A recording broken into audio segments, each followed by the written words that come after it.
दोस्तों बात इसी महीने की 7 तारीख की है। शनिवार का दिन था, शाम का वक्त था। छत्तीसगढ़ के बिलासपुर में एक लड़का जिसकी शादी महज 6 महीने पहले हुई थी, बोझिल कदमों से रेलवे ट्रैक पर पहुंचा और जान दे दी। वजह थी उसकी पत्नी। जब से उसकी शादी हुई थी वो परेशान हो गया था। ससुराल वाले लड़की को 30 से 35 बार एक दिन में कॉल करते थे, फिर लड़के के खिलाफ भड़काते थे, फिर लड़के को पत्नी के एक्स का भी फोन आने लगा और उसे पता चला कि उसकी पत्नी का जो एक्स है उसका रिश्ता उसकी साली और सास से भी रहा है। और धीरे धीरे वो लड़का अंदर ही अंदर टूटता चला गया और फिर एक दिन YouTube पर आया और एक वीडियो बनाई। बताया कि वो अपनी पत्नी को बेइंतहा प्यार करता है। उसने बताया कि हमारी शादी 27 नवंबर 2024 से 25 मार्च 2025 तक ही चली। 4 महीने भी कंप्लीट नहीं हुआ और पूरी आप बीती सुनाई और फिर खुद चला गया इस दुनिया से हमेशा हमेशा के लिए। दोस्तों आप आनंद देवांगन के शादी का वीडियो देखेंगे तो दंग रह जाएंगे और सोचने पर मजबूर हो जाएंगे। इस वीडियो को देखिए, आनंद की शादी का वीडियो। कितना खुश था वो, खुशी उसके चेहरे से झलक रही थी। और ये लड़की जो आनंद के पैर छूकर 7 जन्मों तक साथ रहने का वादा निभा रही है, 7 महीने तक भी साथ नहीं रह पाई और महज 4 महीने में सब कुछ खत्म हो गया। आज मैं आत्महत्या करने वाला हूँ, इसीलिए मैं पहले ये वीडियो बनाना चाह रहा हूँ।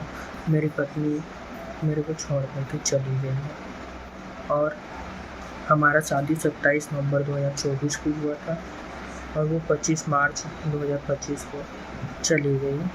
4 महीना भी कंप्लीट नहीं हुआ था, सिर पर अपने मम्मी और दीदी लोग के बहकावे में आ करके। मैं बहुत से वकीलों का सलाह लिया और सभी ने मेरे को ये बोला कि भाई लड़की पक्ष ही स्ट्रांग है, क्योंकि आजकल का जो संविधान है, कानून है, नियम है, सभी उन्हीं के पक्षों में है। आप चाहे कितना भी सही रहें, फिर भी से कोर्ट कानून सिर्फ उन्हीं की ही बात सुनेंगे। मेरे पास आत्महत्या करने के सिवा कोई भी चारा नहीं है, क्योंकि न कानून है, न व्यवस्था है, न समाज है, न कोई है। कोई साथ नहीं देने वाला, सिर्फ लड़की को तो सुनते हैं।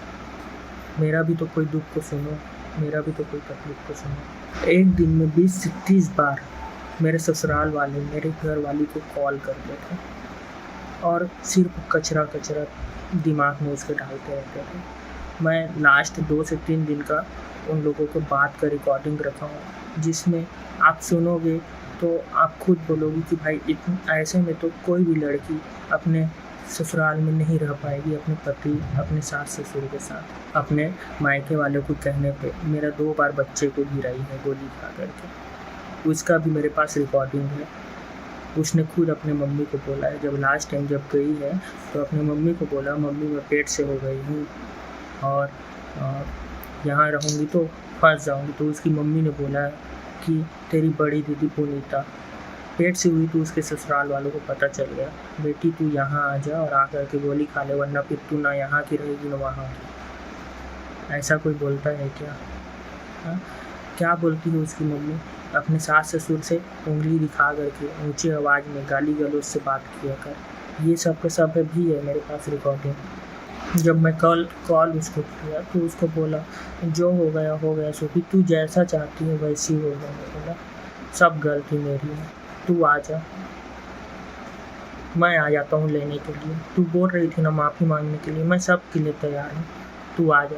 और मैं नहीं आऊँगी, मैं अपने मायके को नहीं छोड़ूंगी, ना अपने मम्मी पापा को छोड़ूंगी। मैं बोला छोड़ने के लिए कौन बोल रहा है, आ जाओ।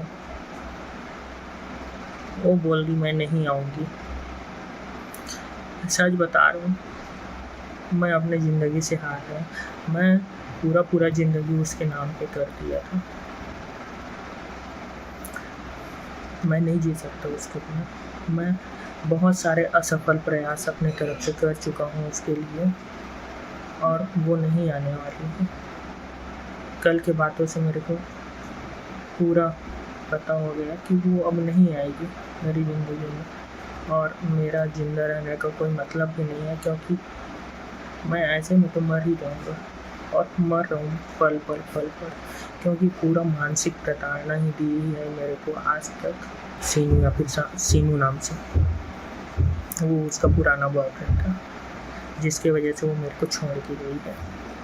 इसमें सभी का अपना अपना किरदार है। उसकी मम्मी क्यों छुड़वाई है मेरे को उससे, क्योंकि वो जो कपड़ा दुकान वाला संदीप था नाम है, ठीक है, उसके यहाँ इन लोग पूरा सब के सब बहाने काम करते हैं। उसका नेचर बहुत गंदा है, संदीप था नाम का। उसने मेरे को फ़ोन कर के कितना बार से धमकी दी है, गाली गलौज किया है, जिसका मेरे पास रिकॉर्डिंग पड़ा है, वो भी अननोन नंबर से। पर भाई बात करने के टोन से, अंदाज से, वेवलेंथ से सबका सब चीज़ पता चल जाता है कि किसने कॉल किया है। अननोन नंबर से मेरे को फ़ोन करके मेरे मम्मी मेरी दीदी लोग को कितना गंदा गाली दिए थे। खुद सुबह मेरे को बताती थी कि वो जो कपड़ा दुकान वाला है संदीप था उन्होंने, उसने उसकी जो सेकंड नंबर वाली दीदी है कुक्की के साथ संबंध बनाया है, उसकी माँ के साथ संबंध बनाया है। कितने बार से बताया है। वो सेल भी लगाता है अपने दुकान में, तो वहाँ जो लेडीज़ लोग आए रहते हैं उनके साथ गलत व्यवहार करते हैं। मतलब वो सेल इसीलिए लगाता है। उस चीज़ को भी मेरे को बताई है।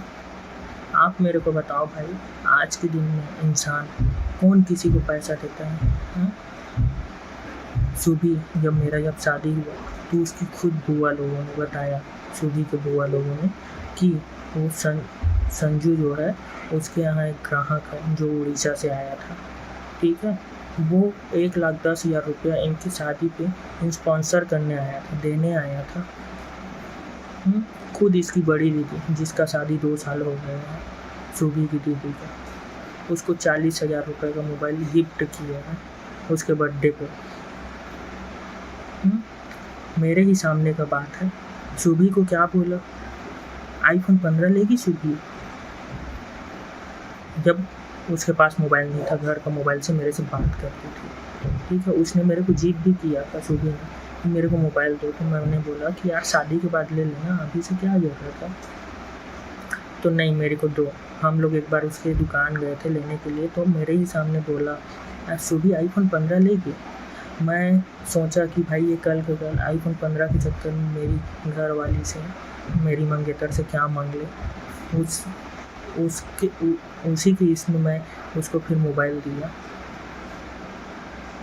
सुबह को, वरना फिर मैं शादी के बाद ही देता मोबाइल। जो कुक्की है उसको मेरे ही सामने क्या बोला, 40,000 रुपये पेमेंट में तू काम करेगी कुक्की। तो वो क्या बोली कि उससे ज़्यादा तो मैं ऐसे ही कमा लेती हूँ। भाई क्या काम करते हैं कपड़े में ऐसे लोग कि भाई 40,000 रुपये से ज़्यादा कमाई हो जाता है मंथली का। उसकी माँ सिर पर इसी वजह से क्या मेरे को बोली थी शादी से पहले उसकी माँ कि तय शादी होके जाके तय अभी कमात हवस, सुबह लगे तय अभी कमात हवस महीना के 6,000 रुपये, तो फिर तय चल देवे, तय तो कमाई हमोर बंद हो जाएगी, तो कौन दी मोला। तो सुबह का कहा था आप देना कहा थे मेरे घर में महीना 5,000 रुपये। उसके बाद फिर मैं हामी भर दिया था। फिर मैं सोचा कि भाई इन लोग मजाक में बोल रहे हैं या फिर कैसे। मैं उसकी मम्मी से पूछा भी इस चीज़ को, उसकी मम्मी बोली हाँ सही है, देना पड़ेगा, और मेरा बड़ा दामाद देता है बोली। मैं बोले भाई ऐसे में तो फिर हम नहीं कर सकते शादी का, 5,000 रुपये तय तो EMI टाइप की याद करा था, जैसे हम कुछ खरीदे हैं तो यहाँ ले, तो इसके वजह से हम रिश्ता तोड़ दिए थे। फिर वो का बोली कि ठीक है मत दे देते। हाँ, अभी उसकी मम्मी सिर्फ इसी वजह से ही तोड़वाई है रिश्ता को कि भाई दुकान से वो कमा के ला रही थी और अपनी मम्मी को पकड़ा रही थी। मैं आप सबसे हाथ जोड़ करके विनती कर रहा हूँ कि मेरे हिस्से का एक भी रुपया उसको या फिर उसके परिवार वालों को या फिर मेरे ससुराल वालों को किसी को भी ना दिया जाए। मेरे हिस्से का जो पैसा है वो मेरे चारों भांचा, मेरी दोनों दीदी आरती और अंजू के दोनों बेटों में बराबर बांट दिया जाए। मेरी पत्नी या फिर मेरे ससुराल वालों को किसी को भी एक पैसा देने की कोई ज़रूरत नहीं है। मैं आपसे विनती कर रहा हूँ कि इतना न्याय मेरे को दिलाइएगा। दोस्तों, आनंद देवागन ने 29 मिनट का वीडियो बनाया है जिसमें उन्होंने कहा कि मेरी पत्नी मुझे छोड़कर चली गई। हमारी शादी 27 नवंबर 2024 को हुई थी। 4 महीना भी सही से कंप्लीट नहीं हुआ। सिर्फ मम्मी और दीदी के बहकावे में आकर मेरी पत्नी मुझे छोड़कर चली गई। इस विषय पर मैंने ससुराल वालों से कई बार बात की, लेकिन वे बैठकर बात करने को राजी नहीं हुए। आनंद ने यह भी बताया कि इसके बाद उसने बहुत से वकीलों से सलाह लिया और सभी ने कहा कि लड़की पक्ष ज्यादा स्ट्रांग है, क्योंकि संविधान, कानून सभी उन्हीं का पक्ष सुनते हैं। इस लड़के ने आगे बताया कि आप चाहे जितना भी स्ट्रांग रहे, लेकिन कानून उनका ही सुनता है। मेरे पास सबूत है, कॉल रिकॉर्डिंग्स है। प्रताड़ना की कहानी इतनी लंबी है जिसे कॉपी में पूरा लिखा भी नहीं जा सकता। फिर भी वकील सहित कई लोगों ने बोला कि कोई गारंटी नहीं तुम्हारी घरवाली वापस आएगी। दोस्तों, आनंद की कहानी रुला देने वाली है। आनंद ने बताया कि लड़कों के लिए कोई कानून नहीं, पूरे सिस्टम में सिर्फ लड़कियों के लिए कानून है। लड़कों की कहीं कोई नहीं सुनवाई होती। ये आनंद अपनी समस्या को लेकर कई वकील, समाज के पदाधिकारियों के पास गया, लेकिन सभी जगहों पर उस लड़की का पक्ष मजबूत होने की वजह से इस लड़के को न्याय नहीं मिला। आनंद की पत्नी की मां फितरीन बाई, उसकी बड़ी बहन पुनीता, जीजा केशव देवांगन, जीजा का भाई मनोहर देवांगन, छोटी बहन पुक्की उर्फ फुलेश्वरी, उसका बॉयफ्रेंड शिवा देवांगन के साथ पत्नी के एक्स बॉयफ्रेंड संदीप थावलानी को अपनी मौत का कारण बताया है आनंद ने। वीडियो में आनंद ने कहा कि कपड़ा व्यवसाय संदीप उर्फ संजू थावलानी ने अलग अलग नंबरों से कॉल करके उसे धमकाया, उससे गाली गलौज की। पत्नी की बहनें उसकी कपड़ा दुकान में काम करती हैं। युवक ने आरोप यह भी लगाया दोस्तों कि संजू थावलानी ने कैश और महंगे गिफ्ट देकर पत्नी की मां और बहन के साथ भी संबंध बनाए। दोस्तों, इस पूरे मामले में जीआरपी थाना प्रभारी डीएन श्रीवास्तव ने बताया कि युवक सरकंडा के चिंगरापारा में परिवार के साथ रहता था। आनंद पिछले 3 महीने से अपनी पत्नी और उसके घर वालों की प्रताड़ना से परेशान था। दरअसल उसकी शादी चांपा की रहने वाली शुभी देवांगन से हुई थी। 4 महीने साथ रहने के बाद जब उसे पता चला कि वो गर्भवती है, तो उसने मां के बीमार होने की झूठी कहानी बनाई और 24 मार्च को सास ससुर से विवाद कर मायके चली गई। आनंद उसे वापस घर लाने के लिए लगातार कोशिश करता रहा, लेकिन उसकी मां और बहनों ने उसे जाने नहीं दिया।